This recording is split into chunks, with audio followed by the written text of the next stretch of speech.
Welcome to Let's Hear It. Let's Hear It is a podcast for and about the field of foundation and nonprofit communications, produced by its two co-hosts, Eric Brown and Kirk Brown.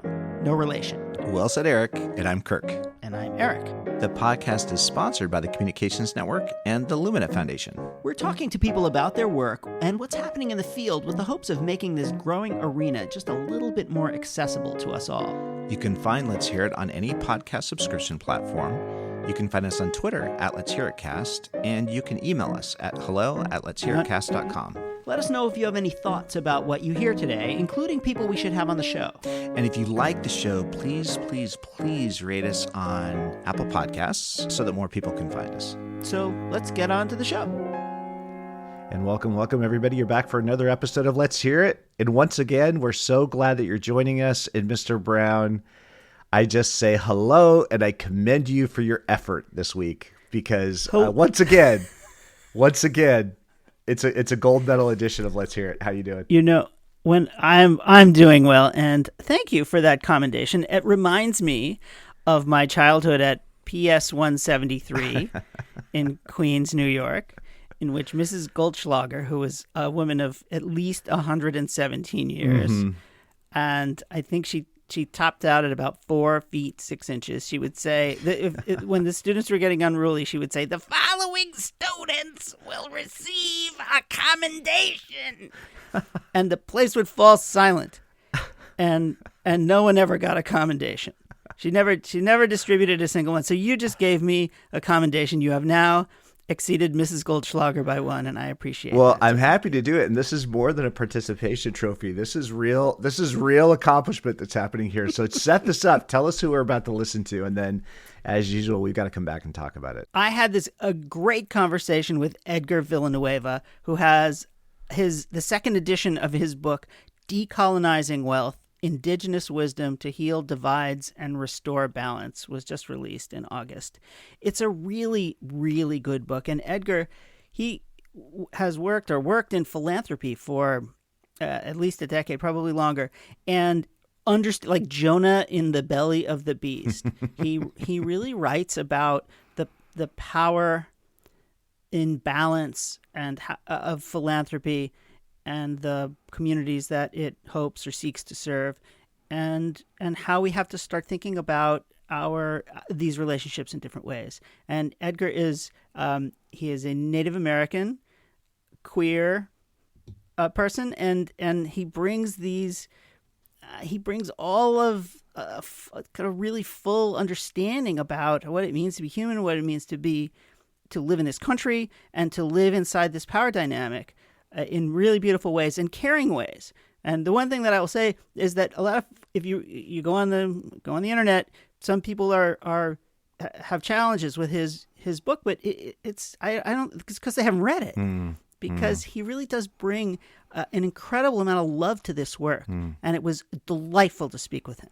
Well, and it's a challenging topic. I love how Edgar's self-description from Twitter: author, activist, angelic troublemaker. And you're going to hear all of that as Eric and Edgar talk. So this is Edgar Villanueva on Let's Hear It. Welcome to Let's Hear It. My guest today is none other than Edgar Villanueva. Edgar, if you didn't already know, is an author, activist. He's expert on issues of race, wealth, and philanthropy. He's the principal of the Decolonizing Wealth Project and Liberated Capital. And, of course, he's the author of the best-selling book, Decolonizing Wealth, whose second edition was just released today, if I'm not mistaken, as we record. Edgar, thank you so much. Congratulations on the book, and thanks very much for talking with us. Thank you, Eric, for having me. It's a pleasure to be here. Well, it's a pleasure to have you. On the show, we've been talking about you a bit, and I've mused aloud that we'd love to have you on, and now I have the chance to have this conversation with you, and I'm really excited. I don't even know where to begin, but I guess we'll just start by talking about how you ended up in philanthropy.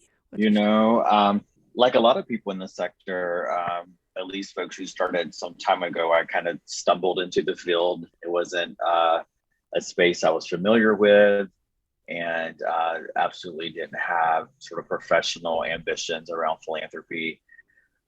It was really a time and place 17 years ago when I got started. I was working in the nonprofit sector, doing health equity work, and finishing up my master's degree at the University of North Carolina in Chapel Hill. And I got recruited from a foundation, the largest health foundation in the state, that had a new president and was looking to shake some things up over there, wanting to diversify the staff. She was the first woman and the first person of color in leadership there, and wanted to not only bring in more people of color, but she wanted to bring in a younger person.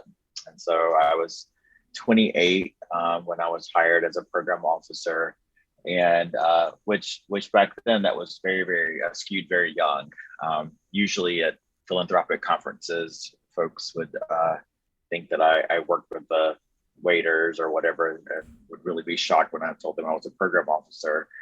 But that's really how I got my start. And when I was called to interview, it was really bizarre, because I was thinking at that time that I was going to leave North Carolina and go work, in Atlanta or DC, which is kind of what we did if you were from North Carolina and wanted to get to the big city, but not too far. And I was interviewing with major healthcare systems and the CDC and just large kind of institutions. And the foundation that I went to work at was situated in this really small house. There was only 8 people who worked there. And so it was really funny at first, because it was hard to understand what they really did and what I would be doing there. But after several conversations, I was kind of convinced that's where I should go. And that's how I got my start. They handed you a massive checkbook also, did they not? You were making big grants from the get-go. What was that like? It was really interesting. And back then, we actually literally printed checks in our office. And I had a signature stamp at my desk with the president's signature. So I would literally stamp a check, put it in the envelope, and mail it to people, which sounds like the dark ages. Wow. And I remember holding like one check in my hand, being like, wow, I could buy a house with this check. Like this, it was the most money that I had ever seen. So, it really was phenomenal to kind of be a part, coming from poverty and not having wealth in my family, to all of a sudden be in this place where I was sending massive checks. Most of our grants at that time at that foundation were probably like 250,000 to 500,000 over a couple of years. So, it was my total portfolio, I believe, was about $25 million. So it was quite a introduction early in my career to a lot of money and a lot of power and a lot of the whiteness that we talk about in this work nowadays. What does that do to a person having that kind of power? Obviously, you had come from a different place than many of your colleagues, I assume. But what ends up happening to you when you have that kind of power? I think for me, I definitely felt enticed and excited by the power in some ways. It's nice to have power. If you haven't had it, to all of a sudden be seen and be respected. And with all of that acquired privilege that I had working in this institution, I did enjoy it. And I tell the story often. I remember the first holiday season where I received a Christmas card from the governor of the state. And it was like a real legitimate card that she had signed, not like, as opposed, I guess, to a fake one. I don't know what I'm describing here, but I was like, wow, the governor of North Carolina literally like sent me a Christmas card. I must be somebody. And, I remember helping my family navigate healthcare in the state of North Carolina. And I would just say, tell them where I work and you're going to get the best kind of treatment, because we funded all these healthcare clinics across the state.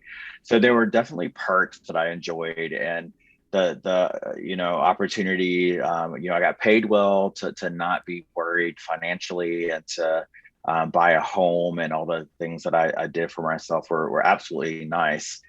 I definitely experienced over time, examples of folks that I had kind of grown up with in the work that I think sort of got intoxicated by that power, who did not create systems of accountability. And I felt a draw and a whisper to go in that direction as well, and had to, many times through the years, make sure I was kind of checking in with myself and then the family of folks that I've allowed to hold me accountable, to make sure that I wasn't getting too into myself with this work, because the system and that is in place will put you on a pedestal and give you that power, and nonprofits will cater to you and in ways that even if you don't ask for it, it's just the way the game is rigged. And it's really, I think, quite hard for people with wealth, or people in these institutions who are gatekeepers to wealth, sometimes to keep a perspective and a grip on reality.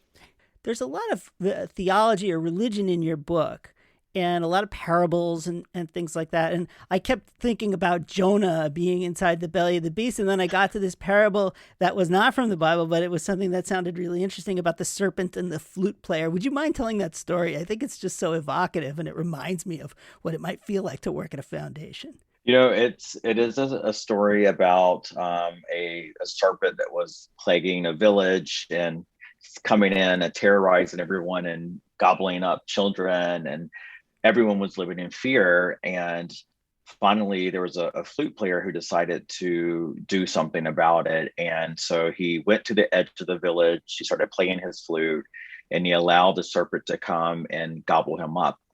But he had prepared, for this moment, and had a little knife with him. And from the inside of the belly of that serpent, he began to just cut away little pieces and eat it. And he just kept doing that until he got to the heart of that serpent. And, and he killed it and cut his way out and returned to the village, kind of showing the heart, I believe, as a memoir, or proof as well, that he had conquered this serpent, and there was nothing for folks to be afraid of any longer.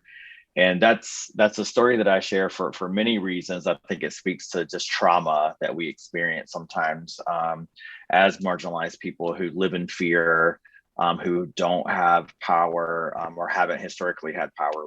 We're building lots of power now, or have been oppressed. And and sort of what it takes is that it takes us stepping forward and being willing to speak truth to that power, and to kind of go straight to the heart of the matter, and to change the situation. And that's what it's felt like working inside of philanthropy, and what I'm finding across other types of institutions where there's such a dominant way of being in place, or the status quo that is serving the powers that be. And it just takes one person who's kind of brave enough to step forward and to go into what might be a dark place, to address that trauma and to address that beast, whatever that beast may be, to get to a place of freedom. Well, not to torture the metaphor too much, but I mean, it's really, you're talking about philanthropy. I don't assume you think that philanthropy actually gobbles up children, but it does a lot. It does a lot of things, and you mentioned it in your book that intentional or not are reinforcing many of the power structures that allowed these foundations to gain their wealth in the first place. Obviously, Anna Giridardis has spoken about that, or written about that in quite a lot of detail. But I think you go at this from a slightly different place, or at least my reading of this book feels like it is something from a position of compassion. How do we help these institutions, or how can these institutions be part of healing rather than a part of harm? Can you talk about deciding to write this book, which is, not an easy thing to do, I can't imagine. And obviously you're taking on these institutions that are very powerful, and you'd worked at, I think, at least 2 foundations by the time you started working on the book, if I understand that correctly, if not 3, but really understanding philanthropy, working from inside it, and then coming to write something that could be perceived as a really challenging indictment of philanthropy. I mean, referring to philanthropy as a colonizing institution, those are fighting words. Can you take us through your own thinking about how you came to write this, what you felt you wanted to accomplish, and how you went about it? Yeah,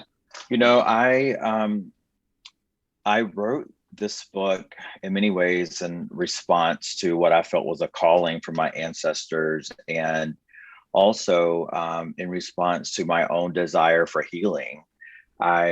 Being Indigenous, being who I am, with multiple identities around being Southern, being gay, being, first time college graduate in my family, I experienced lots of situations that were just painful that I have been carrying around. And what I found is that in my conversations with peers through the years, that my experience was very shared. And there were many, many people working inside of this industry who are great people, people who have been hired and brought in because of their lived experience, because of the perceived connections and relationships that they have with communities, but then expected to really assimilate to a different, almost to be a totally different person once you're inside the institution, to leave all of that behind and to dress differently, to speak differently, to think in a different kind of way. And, with all the talk that we have been doing for so long in this industry about diversity, equity, and inclusion, I just felt like there needed to be a deeper story told about, well, what is it actually like inside the belly of this beast, right? What are the experiences of people of color, women, and other marginalized groups as we are, putting statements about equity on our website? We need to hold a mirror up and really be honest about how we as a sector are not doing the best job within our industry. And the talk is cheap. And how do we really get to a place of true transformation? And so I love this work. I still work in philanthropy, and philanthropy has played such a critical role in our society, and supporting the work of liberation and supporting the civil rights movement. I'm not on a campaign to take down philanthropy, but I believe with the resources that we have, this $1 trillion in capital, and knowing the history of how this wealth has been accumulated, and all of the privilege and the oppression towards others who are not allowed to generate wealth or build wealth, we just have to own up to all of that. So I just wanted to rip the Band-Aid off and expose all of this and put it on the table, and not tiptoe around real facts and the truth, so that we could actually do better as an industry and get to a place of real transformation. And, I'll say that I'm just a person that believes in speaking the truth in love. And, and you mentioned earlier sort of the influence of my faith and all those things growing up. That's kind of the approach. That was sort of how I was raised by my mother, who loves me, but, spoke the truth in love and disciplined me when I needed to be disciplined. And so that's just kind of my orientation. If we actually really love this work, we'll speak the truth. We will want it to be better. And I had a lot of fear about putting it out there. I did kind of do some things that were considered to be kind of taboo in this industry, in the way that stories that I shared and kind of things that I said. We weren't using a lot of language around white supremacy at the time. But I felt like, I've got one shot to just kind of put it out there, and we'll see how the world receives it. And I've been super grateful that it happened at a time where I think we as an industry were ready. We wanted to have this conversation, and the work's been really celebrated and embraced by the sector in a beautiful way. Well, we'll be right after this. After the break, we'll come back and we'll talk more about the book, what's in it, and I also would love to hear about some of these responses. You're listening to Let's Hear It, a podcast about foundation and nonprofit communications, hosted by Kirk Brown and Eric Brown. Let's Hear It is sponsored by the Communications Network, which connects, gathers, and informs the field of leaders working in communications for good. because foundations and nonprofits that communicate well are stronger, smarter, and vastly more effective. You can find Let's Hear It online at letshearitcast.com or on Twitter at Let's Hear It Cast. Thanks for listening, and now back to the show. Welcome back to Let's Hear It. My guest today is Edgar Villanueva, who is the author of Decolonizing Wealth, which comes out today. Not today, because we won't come out for another couple of weeks, but as we speak, your book is hitting the streets today. Can you talk a little bit about what the response was? The first edition of this book was very candid. You told stories and you did not anonymize it. We knew who you were talking about. And like I said before the break, I felt like you offered these stories with compassion and care, but at the same time they were honest and they reveal what inside the world of philanthropy feels like in general and what it felt like to you, which was that there's a lot that needs to be addressed. And maybe you even would begin by helping us understand what you mean by colonization in the title and in the book. Yeah, I, as a Native person, think about colonization and its impacts a lot. It's something we talk about a lot in our community.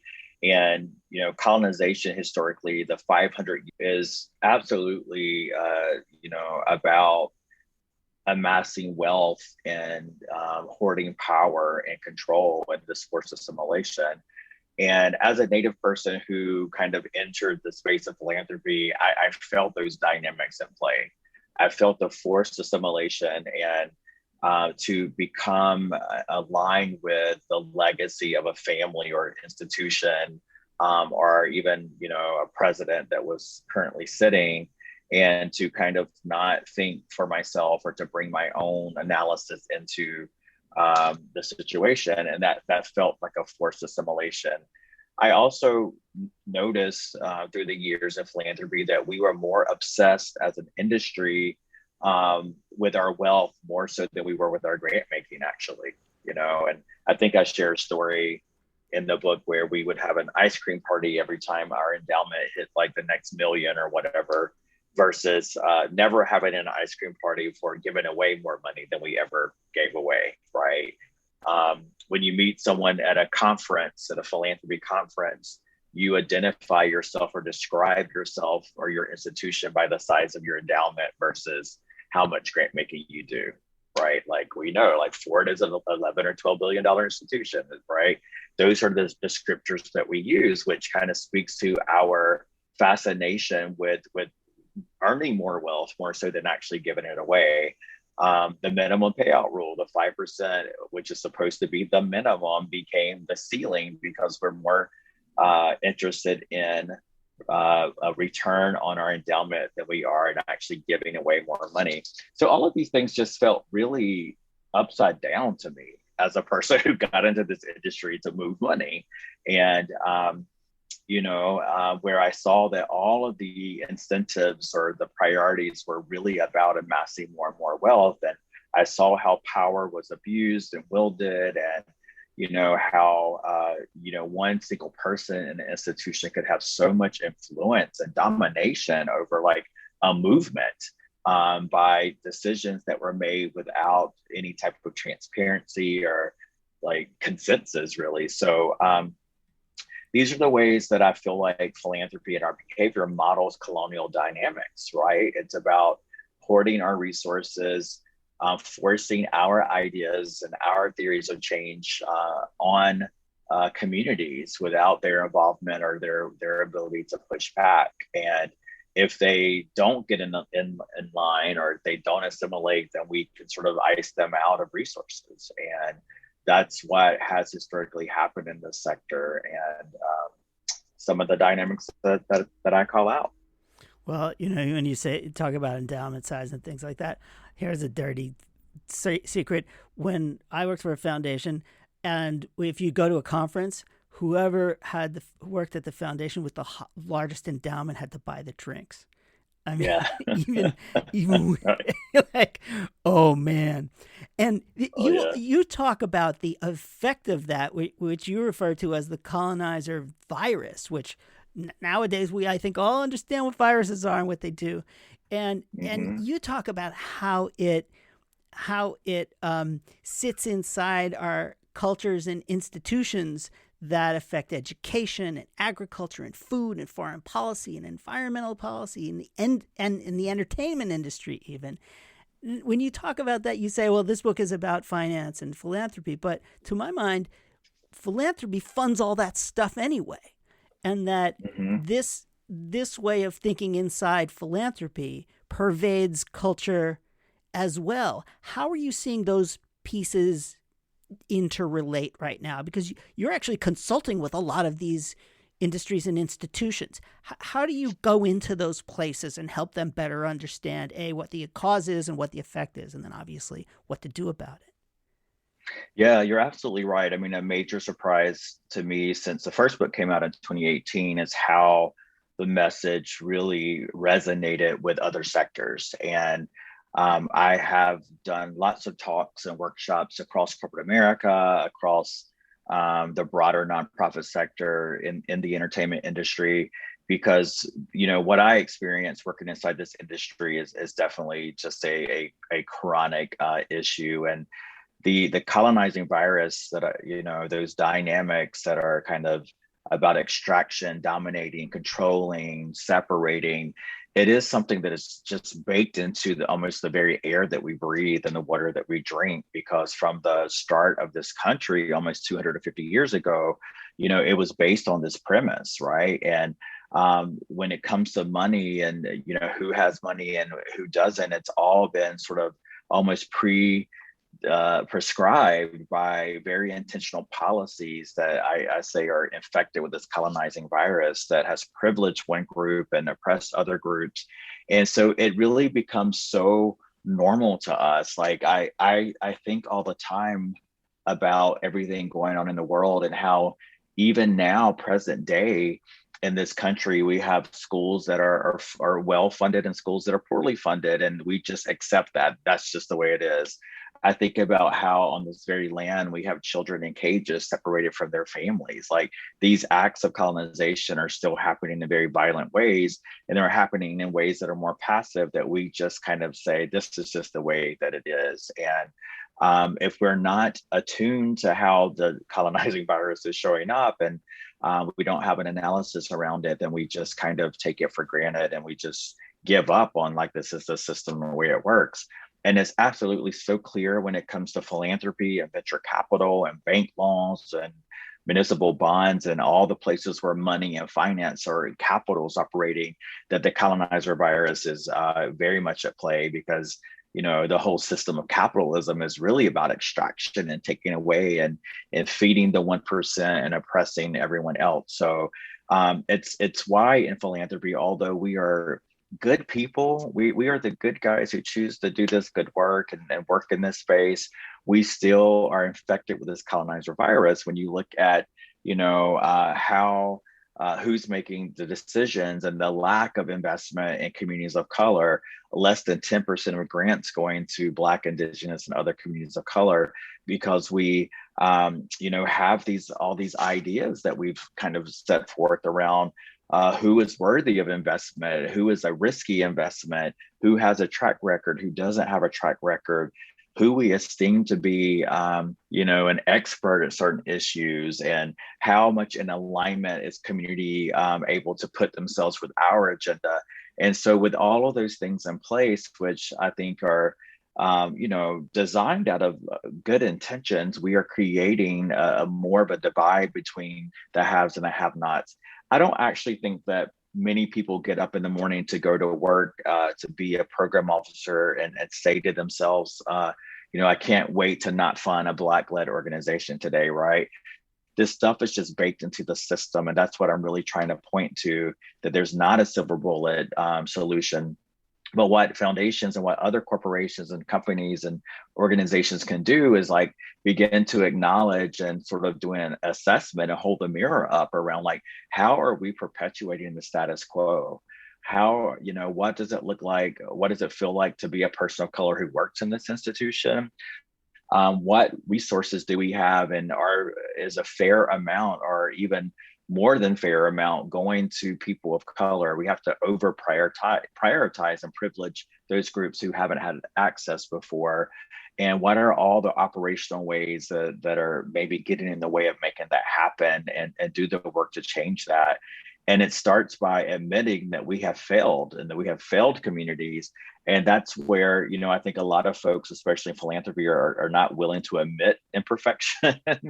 But more and more, I think I am kind of inspired to see that groups are doing that. And even corporations are owning up like, hey, we have royally dropped the ball here and we need to repair that. And there is a process that organizations can engage in to try to right those wrongs.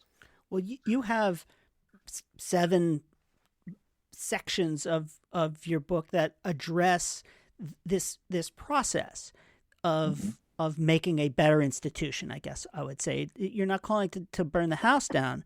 You're really calling on folks to improve, to look inward, and then to look back outward at our neighbors and communities, and how we can be a part of a solution in partnership instead of coming up with our own ideas about what other people need and do that. I'm just going to list those categories so that people really understand what this book is and what your approach is. You say that we need to grieve, apologize, listen, relate, represent, invest, and repair.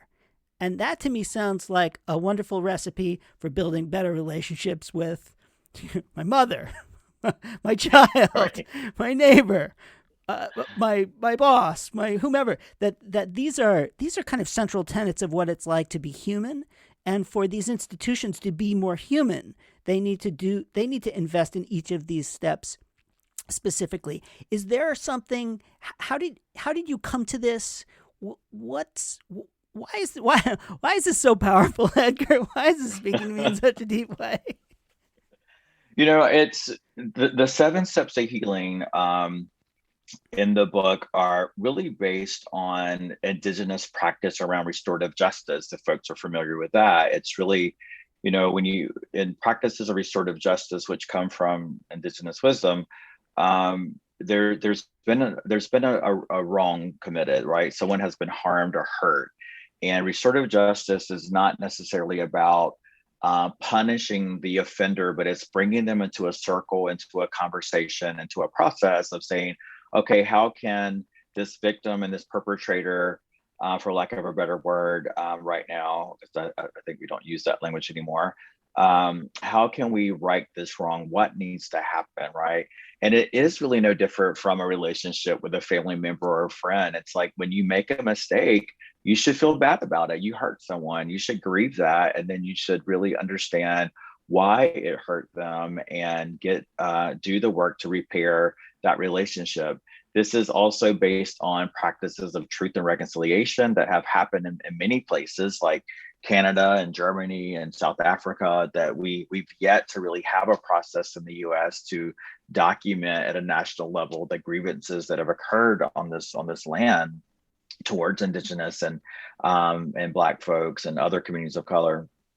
So it's really based on those principles. And then I sort of weave in money, because money is such a tangible representation of a way to measure if you're actually doing something. And also because colonization and the accumulation of wealth is so connected to how we've hurt communities in this country. So it does start with sort of grieving and acknowledging what has happened and apologizing. And then as we turn to action, as we turn externally, as you said, it is about using money as a form of reparations to repair what has happened. So it's, for me, being Native and thinking about trauma and healing all the time, it was just the only solution I could come up with to fix what's broken. Something is broken and we need to fix it. And it starts by acknowledging that and grieving that. And in this country, that is something we don't like to do and that we don't want to do. That's why critical race theory is under attack right now. We want to erase history and ignore it and sweep it under a carpet. And that really scares me, because I think that we're not going to get to a place of racial healing and on the other side of this until we step right into the messiness of our history and begin to acknowledge and document the grievances of people who have been harmed and apologize. And we might get to reparations. I hope we get to that, but I hope we at least get to the place of apologizing. And this is something that organizations can do, individuals can do. I've seen examples of it happening at all levels of our society. And I really do hope as a nation we get to this process as well. And we're doing some work to try to advocate for that. Well, I think you articulate that so beautifully in the book. And having a chance to meet you now, I could see the person who wrote this book, because you do write it with care and compassion, even though you are addressing tough truths. And if you work in philanthropy, you really just get the book, read it, and take it in, because it will improve your practice. And if you work around philanthropy in nonprofit organizations or in any of the fields that surround it, finance as well, understanding how you can be a part of building something better feels to me like an essential component of what we have ahead of us as a society. And I think you've given us this amazing blueprint from it. And it's extraordinary to meet you. And thank you so much for coming on the show. You too, Eric. Thanks for having me. I appreciate it. Thanks again. This is Edgar Villanueva, the author of Decolonizing Wealth, Indigenous Wisdom to Heal Divides and Restore Balance. Out today. This is mid-August of 2021. Get the book, follow Edgar and his work. And thanks again. And we're back. So let's just do a shout out to Edgar's project attached to the book. That's at decolonizingwealth.com. And you can find Edgar on Twitter. It's at Villanueva, Edgar, and then Decolonizing Wealth is at Decolonize, no E, DECOLONIZ Wealth. You can track the work there. But I love this description of the Decolonizing Wealth project.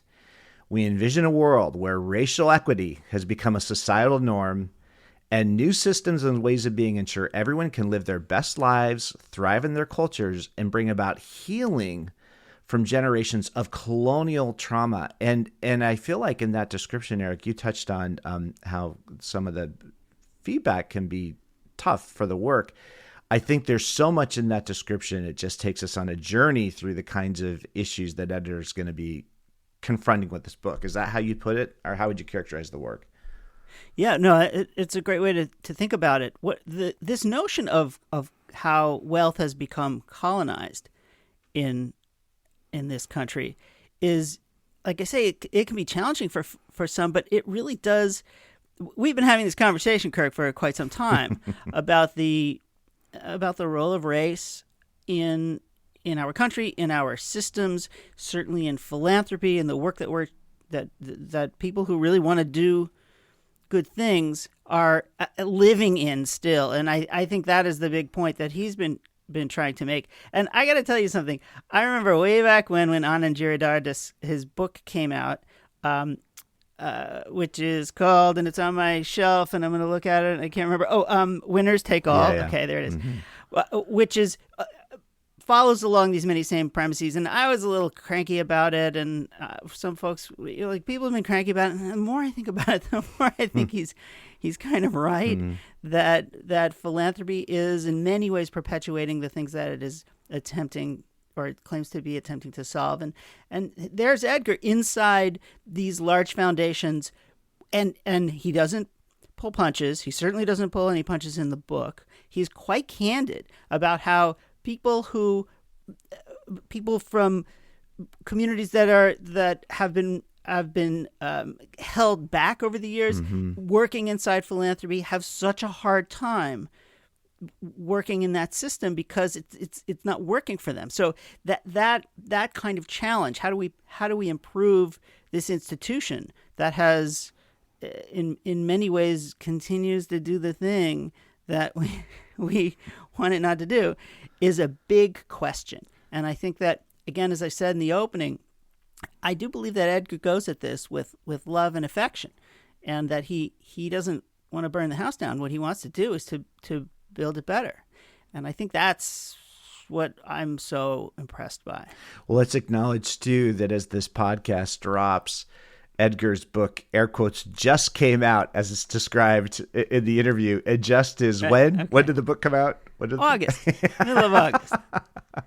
So that's not bad. No, actually, we're doing pretty good. We're actually doing pretty good. Turn around No, here on completely. Let's Hear It. So one of the little snippets, because I think we need to get into the deeper part of this for sure, but one of the snippets that just landed for me was the notion of this 28-year-old program officer, sitting in this foundation that is physically mailing checks out the door. And people that have not lived in and around philanthropy may not understand that to give money away, you have to physically have a mechanism. The money has to move somehow. And for many foundations, that has just been you send a check out. And sometimes those checks, even to this day, are handwritten. And the idea of this 28-year-old program officer, brand new to this entire world, watching these checks go out the door and this person looking at being, I could buy a house for this. It's really astounding. And when you receive one of those checks, which can happen too, it's also really, it's one of the oddest things in the world that this game-changing, life-changing resource just can get delivered through the mail. And I'm curious, Eric, what your take is on that, because you open the mail and all of a sudden everything changed. Everything changed in one day. It's like a little like Oprah. You get a car, you get a car, you get a check. Right. So, for example, Mackenzie Scott, who is doing sort of the anti-Gates Foundation version of philanthropy, in which she is identifying organizations that she likes and then just sending them money. Yeah. There's no huge infrastructure. There's no theory of change. There's no big strategy. There's no nothing. If there is one, it's not on any website. When they announce these grants or gifts, you don't even know how much it's going to be. Mm-hmm. And for folks who have received them, some of them say how much they got and some of them don't. And so that's like the that's a different version of that, but it's kind of like, you get a grant, you get a grant. I'm not sure I go for that either, but it's just a fascinating, we're all just trying to figure out how to do the right thing. I mean, I think one answer is don't let anybody accumulate $100 billion. that might be a good start. I saw Anna Giridardis on its in a conversation at Roundtable or something like that. He said, I think we should eliminate all billionaires, like make it impossible to be a billionaire. Mm-hmm. And if we don't like that, we can go. Yeah, right. You can always change the rules again. Let's just try it. Let's see what happens. Well, if it doesn't work out, we'll go back. You talk about some of the difficult reception Edgar's encountered with the work, and I think you're at the heart of something, even describing this dynamic, because it seems like with this conversation that Edgar's surfacing and some other conversations recently, he describes this notion of an ominous, like this is baked into the air we breathe, it's in the water we drink. He describes almost this ominous force in the background, which he's calling, this colonizer virus, this colonial instinct. And it's funny, even when you describe the different modes of philanthropy, what sits in the middle of that is that really money is the strategy. Like fundamentally, it's about money and where does the money accumulate? How does the money get doled out? And who makes those decisions? And like any one of these other very difficult and tricky conversations, it seems quite reasonable that people would struggle and wrestle with how to even have that discussion. But for me, what's so welcome in Edgar just being willing to put it out there is to say, look, we're not going to find a new way around this if we don't do what we have to do, which is actually just sit in the discomfort of a conversation, even if we may not be getting it quite right. I mean, meaning we don't know where this goes and we don't necessarily know the right, solutions, even to if we're identifying really some of these deep issues. Do you think I'm saying that correctly, or what do you think about that?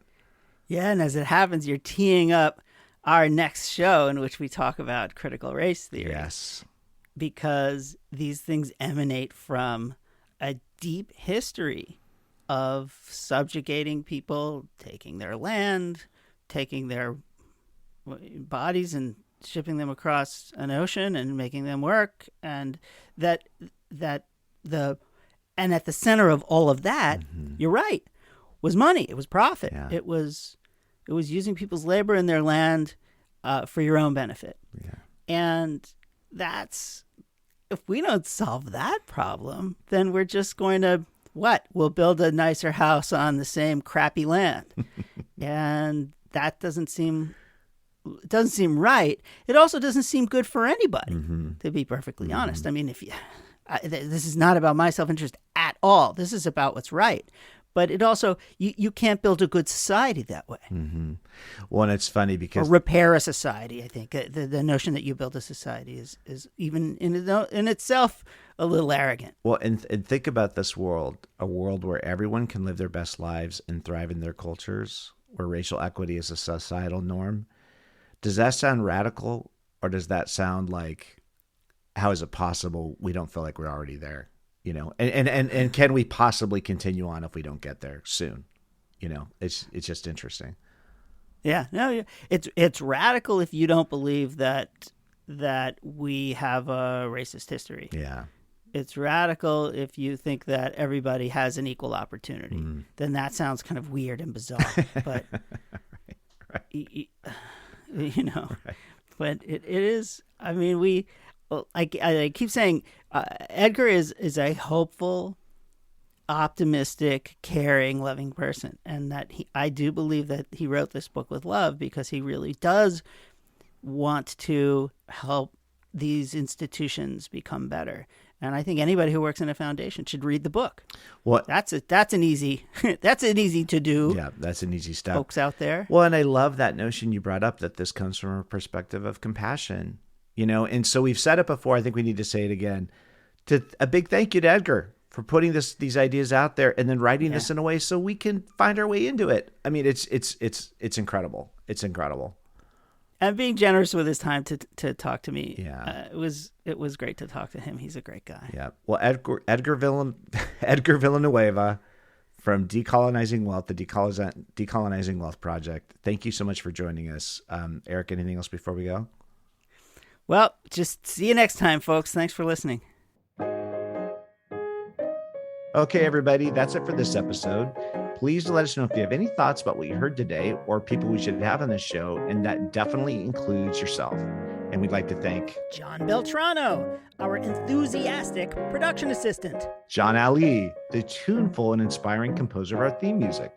Our sponsors, the Communications Network and the Lumina Foundation. And please check out Lumina's terrific podcast, Today's Students, Tomorrow's Talent, and you can find that at luminafoundation.org. We certainly thank today's guest and, of course, all of you.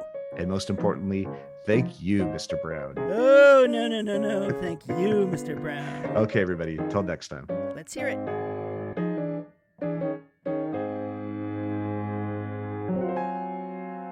Edgar has been working in philanthropy for over a decade and has,